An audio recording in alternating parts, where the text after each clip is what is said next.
سيارات النقل هذه الكبيرة طلعنا للدمام نجيب بضاعة، وفعلا حملنا شعير من الدمام ثم مشينا بسياراتنا حتى وصلنا الحفر الباطن. يوم وصلنا الحفر الباطن، مدينة حفر الباطن، يقول وقفنا في محطة حتى نريح ونتغدى. يقول لما وقفنا جو شابين معهم سيارة ديدسن ودخلوا المطعم وكانوا يناظرونا بنظرات حادة، يعني نظرات ملفتة. يقول فقلت لصاحبي أنا السبيعي، قلت يا أخي هذول ينظرون فينا. قال يا رجال ايش لك فيهم؟ ما لك علاقة فيهم، احنا ما بيننا وبينهم شيء ولا شيء، لا تركز زيادة على اللزوم. يقول قلت خير إن شاء الله. يقول لما ركبنا سياراتنا مشوا ورانا هذول بسيارتهم الديدسن، وكنا كل ما وقفنا عند نقطة تفتيش ما نشوفهم ورانا، وبعدين إذا عدينا نقطة التفتيش نشوفهم جو ورانا، بعض الحين يجون قدامنا، بعض الحين يجون ورانا، وهكذا حتى وصلنا إلى رفحة.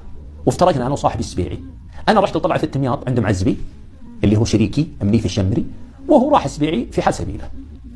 يقول لما وصلت إلى بيت معزبي صاحبي منيف الشمري، يقول أنا ساكن في ملحق، يعني غرفة في حوش البيت. يقول فدخلت طقت عليهم الباب وفتح لي الولد الصغير، يقول ودخلت سلمت ودخلت ورحت للملحق وصكيت الباب.